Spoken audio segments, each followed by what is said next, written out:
defense tonight. Thought we sat down and guarded. You know, it was, I think, one of the best offensive teams in the league. For our guys to sit down and guard and then to rebound. Win the rebound battle was huge for us. Not only on the offensive end, I think that's 17-9, and overall 45-37. So we've been hitting our guys hard on that. And then the other thing, a little bit I didn't even know until I saw at the end, our three guards who I chewed out probably a week ago about rebounding 8, 7, and 8. You know, from Trevin, Tanner, and Dom.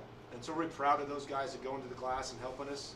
Now I got to go yell at the bigs a little bit more and then get them on the glass some more too. But we're really proud of our defensive effort tonight. I want to highlight Trevin for a second. 8 rebounds, 8 assists, and 6 points. How has he kind of picked up that role from this time last year to right now to be in that guard? Yeah, I mean, I think we've given him that opportunity. You know, he probably could have done some of that stuff last year. We had some really good guards, and so he didn't get as much time to have the ball in his hands. Yeah, you know, and I'm pretty hard on Trev. I think he can be way better than he was. He was really good. 8 assists. He doesn't turn the ball over very often. You know, and what he does with his length is he gets in there and rebounds. And so, you know, I want there to be 2 of 2 from 3 out there as well to help cash it out because he is a really good shooter for us. And so, as we continue to grow in this season, you know, he'll get better and better. They led by 13 at one point in the second half, and then they came back within 1. What was the key in not giving up that lead, maintaining that? Yeah, I think, you know, they kind of made that run, and we couldn't get anything going a little bit, and then I think we marched them to the foul line, and so they weren't even have to make jump shots. They were just shooting foul shots. No, we talked about that, just staying in the game, staying in the moment.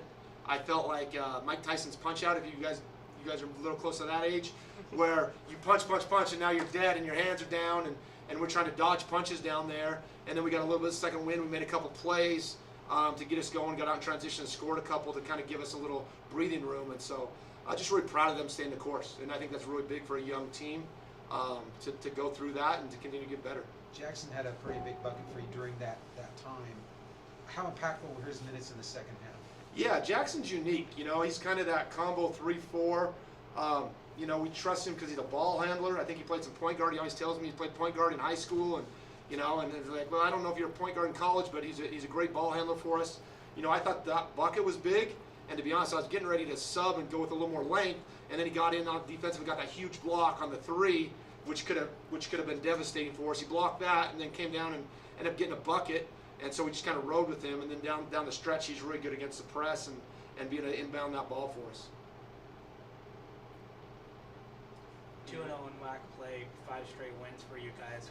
Can you see things kind of starting to click in their heads a little bit, mesh together right now during this run? Yeah, I think so. You know, it's continued to grow, and I think I saw some of those during the preseason. We were just on the road, and so we play on a Tuesday, and you know, we played Sanford, had a great game for 35 minutes. We handled the press, we scored, we guarded, and then the last 3.5, 4 minutes is probably my fault. I just kind of rode with some guys, and we were gassed, and ended up losing that one at the end. It was a heartbreaker.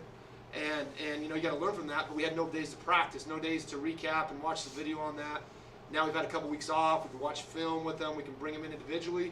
And so, yeah, I think you see the growth, you know, and that's what's so hard in the preseason. We're playing so many games so quickly. It's hard to get growth because you don't have time to practice. You know, and we've also had some guys injured that now we're back that are actually practicing, so that's helped a lot for us. The importance of the home wins, considering who you play to start off and get going in WAC play on the right foot. Yeah, no doubt. Winning at home is huge for us. We've been really good at home in the past. You know, we preach it. We talk about it almost every day. You know, we don't lose at home. You know, and then there's a challenge. It's like, great, you have 3 home games, but like you lose those games, now you're behind the 8 ball going on the road. And so, yeah, we had another huge one on Saturday. This was a huge one tonight to get some of the best teams in the league at home right away. You got to win those games because at the end of the year, you know, we went on that run last year and we won a couple on the road at the end of the year, which was tough. But you never know. You know, there's definitely an advantage to the home team. I gotta ask you, what's the determining factor when you take off the coat? What? You know what? There's not a determining factor. We went suits tonight. I'm in that constant struggle between suits and 3/4 zips. Trev Stranger, my Dobo, went out and bought a bunch of more quarter zips to say, hey, we got more options. Would be way better if I was wet in one of those instead of my suits.